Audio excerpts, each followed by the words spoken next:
नमस्कार दोस्तों, मैं स्थित राठौर अपने YouTube चैनल मैथ्स बाय स्थित सर पर आप सभी दोस्तों का स्वागत करता हूं। दोस्तों, जैसा कि आपको पता है कि इस समय मैं आपको आर.एस. अग्रवाल की किताब तैयार करवा रहा हूं। आज हमारी इस किताब की 76 नंबर क्लास होने वाली है, जिसमें मैं आपको परसेंटेज का टॉपिक कंटिन्यू करूंगा।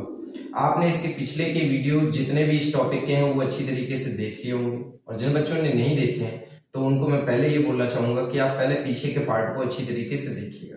इसके बाद ये पार्ट आपको बहुत अच्छी तरीके से समझ में आएगा। एक एक क्वेश्चन मैं आपको एक्सप्लेन करूंगा, एक एक क्वेश्चन का सॉल्यूशन आपको अच्छी तरीके से समझ में आएगा।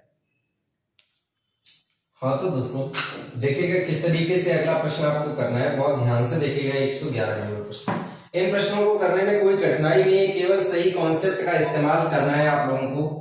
लिखा है, नताशा ने अपने मासिक वेतन का 45% खरीदारी पर खर्च करने का निर्णय लिया। मतलब ये अपने वेतन का 45% खर्च करना चाहती है, ठीक। लेकिन इसने जब 11,475 रुपए खर्च कर लिए तो उसे पता चला कि यह धन उसके द्वारा खर्च किए जाने वाले धन का कितने परसेंट है? 60%। दोस्तों, 60% को बोलते हैं 3/5। 60% को कितना बोलते हैं? 3/5। तो जितना ये खर्चा करना चाहता है, इसका 3/5 खर्चा किया। 3/5 खर्चा किया। आप देखोगे इसका 3/5 अगर निकालोगे, 5 नहीं 45, 9 दिया 27। मतलब कहने का ये हो गया कि इसने 27% ही खर्च किया। इधर 27% खर्च किया।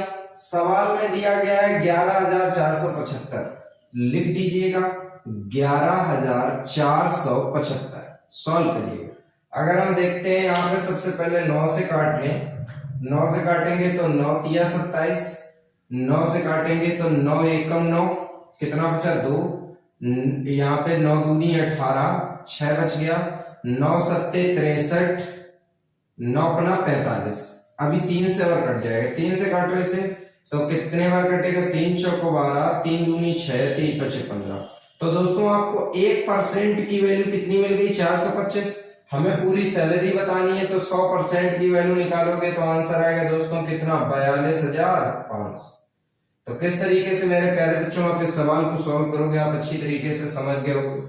चलो बढ़ते हैं अगले प्रश्न की ओर। भैया मेरे, इन्होंने क्या रखा है? 112 नंबर क्वेश्चन में मिस्टर अग्रवाल ने अपने धन का 30% अपनी पत्नी को दे दिया, शेष धन का आधा अपनी पुत्री को दे दिया, बचे हुए धन को अपने 5 पुत्रों में बराबर बांट दिया। प्रत्येक लड़कों को 14,000 मिले तो उसके पास कुल कितना धन था? बहुत आसान क्वेश्चन है, मतलब कोई विशेष कॉन्सेप्ट ही नहीं इस्तेमाल करना। 100% अमाउंट है दोस्त। 30% पत्नी को दे दो। 30%। अब ये पत्नी का शेयर निकल गया दोस्त। चलो शेष लिखो। अगर आपसे मैं शेष पूछूंगा तो शेष कितना आया भैया? 70%, ठीक। फिर 70% जो बचा, शेष धन का आधा उसने अपनी पुत्री को दे दिया। एक बात बताओ दोस्त, अगर आप इसका आधा निकालोगे तो इसका आधा कितना होगा? 35। तो 35 ये जो मिला, ये किसको मिला? पुत्री को मिल गया, ठीक। अब ये बताओ तुम पे बचा कितना? 35 शेष, ठीक। एक बात बताओ, इसको तुमने अपने 5 पुत्रों में कैसे बांटा? बराबर। तो भैया जी, अगर आप इसके 5 हिस्से कर दोगे तो 5 हिस्से करने पे हर हिस्सा कितना कितना बनेगा? 7 7 7। तरीका क्लियर हुआ कि नहीं? आपको समझ आ रहा है ना? हर हिस्सा आपका कितना बना? 7%। अब आपसे कह रहा है सवाल में कि अगर प्रत्येक पुत्र को 14,000 मिले तो कुल धन, ये बताओ हमारे हिसाब से हर पुत्र को 7 मिल रहे हैं, तो यहां पे लिखो 7% की वैल्यू कितनी है? 14,000। सॉल्व कर लीजिएगा दोस्तों। जैसे ही आप सॉल्व करेंगे तो 7 दूनी 14, 1 की वैल्यू यहां पर आ जाएगी 2,000, और हमें चाहिए किसकी वैल्यू भैया जी? 100% की। तो 100% की वैल्यू निकालेंगे तो आंसर आएगा 2 लाख। तो किस तरीके से मेरे प्यारे बच्चों आप इस सवाल को सॉल्व करोगे, आप अच्छी तरीके से समझ गए होंगे। कोई खास कॉन्सेप्ट नहीं है। अगर आपको ऐसा लग रहा है कि कोई कठिन कॉन्सेप्ट है तो आप गलत सोच रहे हैं। बस एक सिस्टम में सवाल को लेके चलो, जैसा बोलता जाए वैसे बढ़ते जाओ, अपने आप सवाल लिख जाएगा। ठीक है दोस्तों, चलो अब हम लोग बढ़ते हैं अगले प्रश्नों की ओर। हाँ तो दोस्तों, अब किस तरीके से देखिएगा अगला क्वेश्चन हम लोग लगाएंगे। लिखा हुआ है विद्यालय में छात्राओं का 1/5 तथा छात्रों का 1/4 भाग 12 साल से कम उम्र के हैं। ठीक है, यदि विद्यालय में कुल 1000 विद्यार्थी हैं, इनका 2/5 भाग छात्र हैं। तो दोस्तों सवाल हम यहीं से उठाएंगे, यहीं से कुल 1000 विद्यार्थी में से 2/5 छात्र हैं। तो दोस्तों 1000 स्टूडेंट 2/5 छात्र हैं, तो इसका मतलब यहाँ पे गर्ल्स की संख्या 2/5 है। तो बेटा 1000 का अगर 2/5 आप निकालोगे तो कितना निकलेगा? 400। तो ये बताओ, अगर गर्ल्स की संख्या 400 है तो बॉयज की संख्या कितनी होगी? 600। बताओ, इतना क्लियर हुआ। अब बोला गया है कि छात्राओं में 1/5 और छात्रों का 1/4 12 साल से नीचे है। तो यहां पे देखिएगा, जरा गौर करिएगा, अगर हम देखेंगे तो इसमें दो ग्रुप, एक 12 प्लस एक 12 माइनस, मतलब 12 से छोटे 12 से ऊपर, एक 12 प्लस ग्रुप बनाने हैं यहां पे आपको 12 प्लस का और एक 12 माइनस का। तो देखो आपसे 12 साल छोटे वाले निकालने हैं, लड़के कितने छोटे हैं? 1/4। तो 600 का 1/4 अगर आप निकालोगे दोस्त तो कितना निकलेगा? 150। तो 150 लड़के तो 12 साल से नीचे हैं, तो 450 लड़के 12 साल के क्या होंगे? ऊपर। ठीक, इधर देखो 1/5 भाग, अगर आप इसका 1/5 निकालेंगे तो 1/5 निकलेगा 80। 80 लड़कियां 12 साल से नीचे हैं, तो इसका मतलब यहाँ पे 320 लड़कियां 12 साल के क्या हो गए? ऊपर। इन्होंने प्रश्न किया है कि 12 साल से ऊपर वालों का परसेंट बनाओ, तो टोटल अगर आप इन दोनों को जोड़ोगे तो आएगा 770। 770 भाई, इसको और इसको जब आप जोड़ोगे तो आएगा 770। ये 770 स्टूडेंट कितने में? 1000 में, बटे 1000 और गुणा 100। सॉल्व करोगे दोस्तों, आंसर आ गया 77%। तो किस तरीके से मेरे प्यारे बच्चों आप इस सवाल को सॉल्व करोगे? आप अच्छी तरीके से सवाल को समझ गए होंगे, कहीं कोई कंफ्यूजन नहीं हुआ होगा। अगर कोई डाउट है तो आप उसके बारे में इस प्रश्न को रिपीट करके देख सकते हैं। ठीक है, चलो अब फिलहाल बढ़ते हैं अगले प्रश्न की ओर। देखो दोस्तों क्या दिया गया है, बहुत आसान। ए का 10%, तो a गुणा 10, b का 15%, b गुणा 15, और c का 20%, तो c गुणा 20। चलो काटो, 5 दूनी 10, 5 तिया 15, 5 चौको 20। अब आप a अनुपात b अनुपात c, रेशियो में मैंने आप लोगों को सबको सिखाया था कैसे रेशियो लिखते हैं। इसको छुपाओ, 4 तिया 12, ठीक। इसको छुपा लो b को, 4 दूनी 8, c को छुपा लो दोस्तों तो 3 दूना 6। रेशियो और अच्छे तरीके से लिखोगे तो 6:4:3। ठीक, अब हमारे हिसाब से मेरे प्यारे दोस्तों पूरी वैल्यू दी गई है 78,000।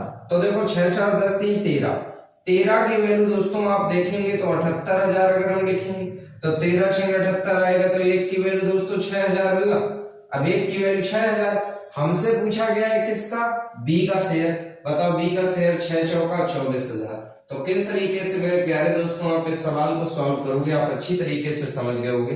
बहुत आसान है, बहुत ही आसान है, केवल सही तरीके से लिखकर सॉल्व करना है। ठीक है, अब बढ़ते हैं अगले प्रश्न की ओर। हाँ तो बच्चों अब जब देखिएगा इस प्रश्न को कैसे करेंगे। ये बस केवल साइज में आपको बड़ा दिख रहा है, वैसे ये प्रश्न कोई खास क्वेश्चन नहीं है, केवल आराम से आप इसको सिस्टम में लिख दीजिएगा और देखिएगा कितने आराम से आप सवाल निकाल लेंगे। मोहन ने भैया अपनी संपत्ति का बंटवारा 4 पार्ट में किया है।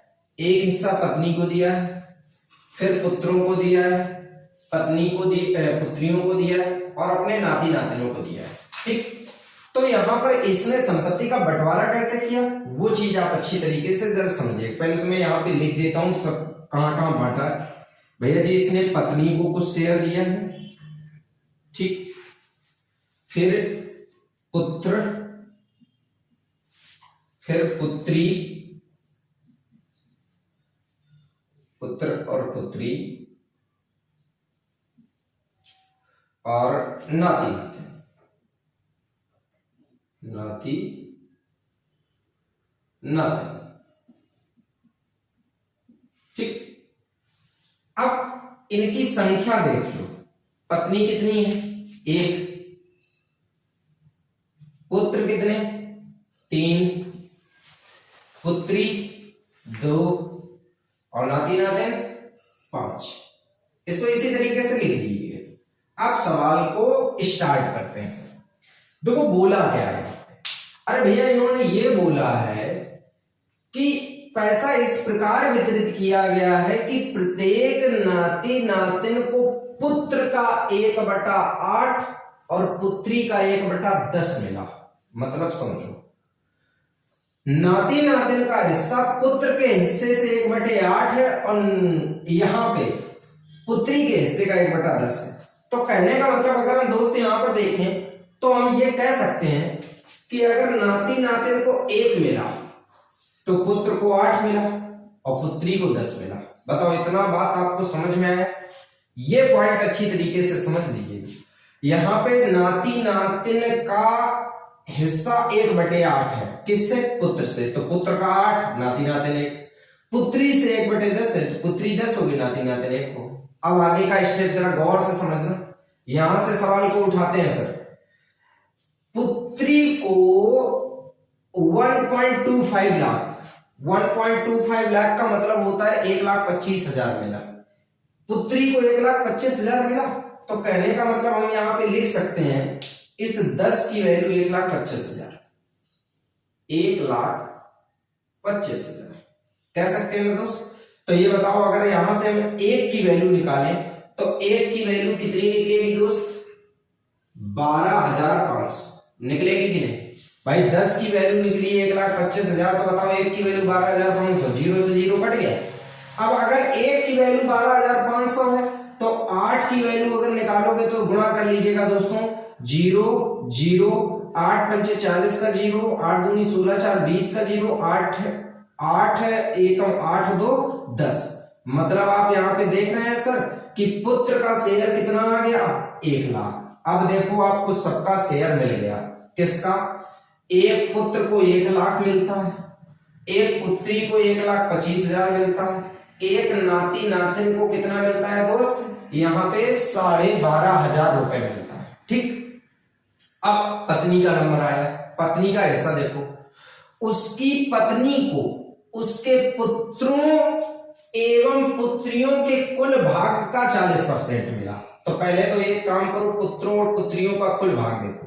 पुत्र है 3, एक पुत्र को 1 लाख मिला दोस्त, बन गया 3 लाख। कितने लाख बन गया? 3 लाख बन गया। ठीक, फिर यहां पे देखो पुत्री कितनी है? 2, एक पुत्री को 1,25,000 मिला। कहने का मतलब दोस्त यहां पे बन गया 2.5 लाख रुपए। ठीक, तो किस तरीके से आप इसको सॉल्व करेंगे? आप अच्छी तरीके से समझ पा रहे हैं ना भैया? ये बहुत अच्छी तरीके से समझते जाइएगा एक एक पॉइंट को। ठीक है, तो यहां पर कितना आपका बन गया? 2.5 लाख रुपए बन गया। अब देखो टोटल अमाउंट जोड़ो, टोटल अमाउंट बन गया 5,50,000। तरीका क्लियर है? अब सुनो, लिखा है पत्नी का शेयर पुत्रों एवं पुत्रियों के कुल भाग का 40%। मेरे दोस्त कुल भाग का 40%, 40% का मतलब होता है भैया 2/5। भैया जी सॉल्व करोगे तो आ जाएगा, 5 से काटो 11 बार, 11 दूनी 22, मतलब पत्नी का शेयर आया 2,20,000। तो किस तरीके से दोस्तों यहाँ पे पत्नी का शेयर निकालोगे? आपको समझ आया? अब पत्नी का शेयर मिल गया भैया मेरे। अब प्रश्न पढ़ो, प्रश्न क्या है? प्रश्न है पत्नी और 3 नाती नातिनों का हिस्सा पूछा है। तो भैया पत्नी का हिस्सा तो ये रखा है, एक नाती नातिन को मिलता है 12,500। तो 3 नाती नातिन का हिस्सा अगर मैं यहां पर देखूं तो देखो एक नाती नातिन के हिसाब से 12,500 में किसका गुणा कर दो? 3 का जैसे ही गुणा करोगे दोस्त तो आ जाएगा यहाँ पे 37,500। तरीका क्लियर? उठा के भैया जोड़ो पूरा शेयर। यहाँ पे पत्नी का 2,20,000 है, 0 0, ये आ जाएगा 5, ये आ जाएगा 7, ये आ जाएगा 5, ये आ जाएगा 2, तो आपका आया 2,57,500। तो तो किस तरीके से मेरे प्यारे दोस्तों आप इस सवाल का आंसर निकालोगे, आप अच्छी तरीके से समझ गए होंगे। बस थोड़ा सा क्या है, कैलकुलेशन ज्यादा है, बंटवारा ज्यादा लोगों में करना है। लेकिन अगर हम कहें कि कोई बहुत बड़ा कॉन्सेप्ट है, तो कोई बहुत बड़ा कॉन्सेप्ट नहीं, केवल रेशियो के फॉर्म में सवाल को बदल के हम लोगों ने सॉल्व कर लिया। आप अच्छी तरीके से समझ गए होंगे। अगर कोई पॉइंट में कंफ्यूजन है तो आप सवाल को दोबारा से रिपीट करके देख सकते हैं। ठीक है, अब बढ़ते हैं अगले प्रश्न की ओर। अब देखिएगा किस तरीके से आप इस क्वेश्चन को करोगे। लिखा है कॉलेज में सभी छात्रों में से 12% खेलों में, कुल का 10% गाना गाने में और 3/4 नाचने में रुचि रखते हैं, 15 की रुचि किसी में नहीं है। तो पूछे कुल कितने छात्र। मान लो भैया 100% स्टूडेंट, ठीक, 4 हिस्से बना लो। कितने हिस्से बना लो? 4। ठीक, अब एक बंटवारा करो। सबसे पहले खेल वाले भैया कितने परसेंट है? 12%। फिर आ जाओ गायन में कितने हैं? 10%। ठीक, फिर देखो क्या बोला भैया जी, कुल छात्रों का 3/4। भैया जी आप इसका अगर 3/4 निकालोगे तो 3/4 निकलेगा 75। 100 का 3/4 कितना निकलेगा? 75। इनकी रुचि काहे में है? नृत्य में। किसमें है भैया? नृत्य में। अब एक बात बताओ, 12 ये हो गए, 10 ये हो गए, 22 हो गए, 22 के बाद इधर आपका 75 हो गए, तो 97% स्टूडेंट की काउंटिंग तो हो गई। बचे कितने? 3%। कह रहे हैं कि 3% की रुचि किसी भी गतिविधि में नहीं है। तो यहाँ पे आपके हिसाब से 15 की रुचि नहीं है, यहाँ पे 3, तो 3 की वैल्यू कितनी हो गई? 15। 1 की वैल्यू निकालोगे तो 1 की वैल्यू मिल गई 5। अब जब आपको 1 की वैल्यू मिल गई है तो यहाँ पे 100% की वैल्यू दोस्तों निकालोगे तो यहाँ पे कितना आया? 500। तो स्टूडेंट की टोटल संख्या यहाँ पे कितनी है? 500। तो किस तरीके से बच्चों आप इस सवाल को लगाओगे, आप अच्छी तरीके से समझ गए होंगे इस प्रश्न को। ठीक, चलो बढ़ते हैं अगले प्रश्न पे। देखो भैया अगला प्रश्न अगर आप सही तरीके से आंसर देना चाहते हो तो बहुत मन से कॉन्सेप्ट समझना, तभी आप इस सवाल को सही तरीके से लगा सकते हो। अदरवाइज ये बहुत कैलकुलेशन वाला सवाल हो जाएगा। ठीक है, हम आपको डरा नहीं है, हम आपको सिर्फ ये कह रहे हैं कि आराम से सही मेथड का इस्तेमाल करो। सुनो, कह रहा है एक मेले में किसी दिन 35,000 दर्शक पहुंचे और उनसे मतलब कुल मिला के 9,50,000 प्रवेश राशि, मतलब टिकट का पैसा मिला। प्रवेश शुल्क बड़ों के लिए भैया वयस्क के लिए 40 है और बच्चों के लिए 20 है, और कह रहे 10% लोग जो हैं वो निःशुल्क हैं। तो कह रहे हैं कि मेले में कितने बच्चे थे। तो आप क्या करिएगा सर, अगर बच्चों की काउंटिंग बतानी तो सबसे पहले तो आप ये निःशुल्क वाले लोगों को हटा दो। ये जितने कैंडिडेट निःशुल्क हैं इनसे तो हमें कोई मतलब ही नहीं है, क्योंकि इनसे तो हमें पैसे ऐसे मिलने नहीं है। तो 35,000 लोगों में से दोस्तों हमने क्या किया, 10% होता है कितना? 35। तो 3500 कैंडिडेट अगर हटा दिए तो हमारे पास कैंडिडेट बचे कितने? 31,500। मेरी बात समझना, मेरे पास कैंडिडेट कितने बचे? 31,500। ठीक, अब इनमें से भैया जी क्या करना है कि इनमें से कुछ भैया हमारे वयस्क हैं, वयस्क, और कुछ हमारे भैया बच्चे हैं। ठीक, वयस्क 40 रुपए का टिकट लेगा और बच्चे 20 रुपए का टिकट लेंगे। ठीक, और इसके बाद कुल मिला के आपसे पूछा गया है कि यहाँ पे अगर 9,50,000 प्रवेश राशि मिली है तो ये बताना है कि मेले में बच्चे कितने। अब अगर आपको बच्चों की काउंटिंग बतानी है तो मैं आपको एक बहुत अच्छा जुगाड़ बताता हूं, थोड़ा सा कॉमन सेंस से बात करना। थोड़ी देर के लिए सोचो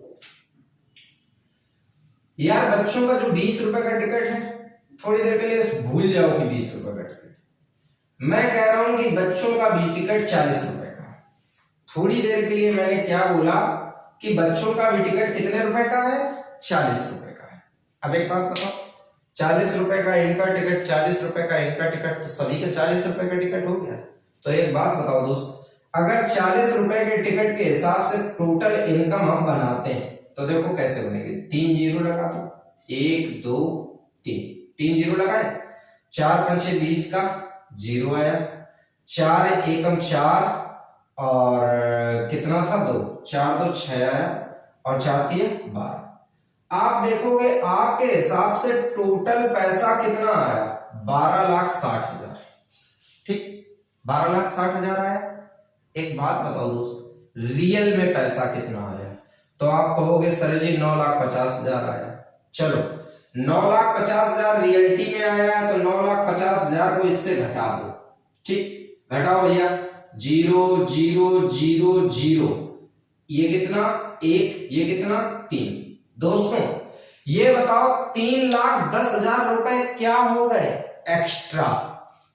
अब मैं आपसे पूछता हूं, एक बात बताओ मेरे प्यारे दोस्तों, ये 3,10,000 रुपए एक्स्ट्रा क्यों आ रहे हैं भाई?